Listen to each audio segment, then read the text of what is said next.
Life could be a dream. Life could be a dream. Do, do, do, do, shaboom. Life. The 1950s. After the events of World War II, the United States entered a period of major economic growth. Americans became deeply familiar with consumerism, spending money on consumer goods and focusing more on entertainment and leisure activities. Television entered homes across the country, challenging the movie industry, while new cars and suburban life changed how people lived and relaxed. Today, we'll explore 3 major movies from the 1950s and examine their historical significance. I'm singing in the rain, just singing in the rain. What a glorious feeling, I'm happy again. Gene Kelly's Singing in the Rain was the perfect example of a 1950s masterpiece. Singing in the Rain is about the challenges of the film industry and explores themes of love and conflict. In the 1950s, America was coming out of World War II, and audiences wanted escapism, optimism, and entertainment. Singing in the Rain perfectly fits that mood. Its bright colors, energetic choreography, and upbeat tone reflected the cultural desire for happiness and stability after years of hardship. In addition, the movie reinforced the idea of the American dream. Talent and hard work led to success.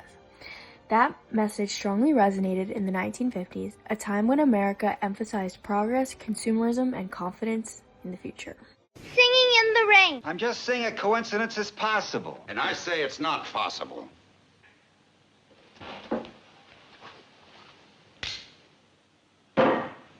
Where did that come from? It's the same You need to pee. Released in 1957, 12 Angry Men reflected the fear and conformity of 1950s America. During the Cold War, events like the Red Scare and Senator Joseph McCarthy's anti-communist hearings pushed Americans to suspect anyone who seemed different. We're voting in approval of a fight against communism, corruption, the sellout of American interest. At the same time, the early civil rights movement was challenging racial injustice, with landmark moments like Brown v. Board of Education in 1954 and the Montgomery bus boycott of 1955. Several jurors are ready to vote guilty based on stereotypes instead of facts, but one juror insists that they are innocent until proven guilty, challenging audiences to question prejudice and protect justice. Not guilty. Now, wait a minute, Gunnison. Now, you've got to get me out of here. 6 weeks sitting in a 2-room apartment with nothing to do but look out the window at the neighbors. Rear Window follows the photographer confined to his apartment who becomes convinced that one of his neighbors has committed murder after obsessively watching the surrounding apartments.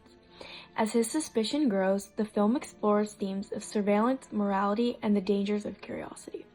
Another popular classic that was significant in the 1950s because it reflected Cold War fears of hidden enemies and constant surveillance, ideas that were central to the Red Scare and McCarthyism. There are other communists who don't show their real faces. Oh, put it down! Who work more silently. The film mirrors how Americans were encouraged to watch and suspect one another, believing that danger could exist within ordinary communities rather than coming from abroad.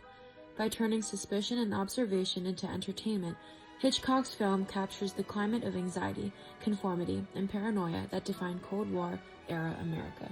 He may be a communist. So, what's the big message?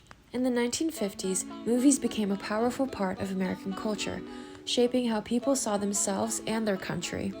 The 3 movies we discussed today are only a small percentage of well-known and loved films of its time. Amid Cold War tensions, McCarthyism, and the early civil rights movement, films explored justice, prejudice, and personal identity. They offered Americans both escape and reflection, showing the challenges and dreams of their time. By questioning societal norms and inspiring audiences to think deeply, 1950s cinema left a lasting influence that can still be felt in the stories we watch and the way we see the world today.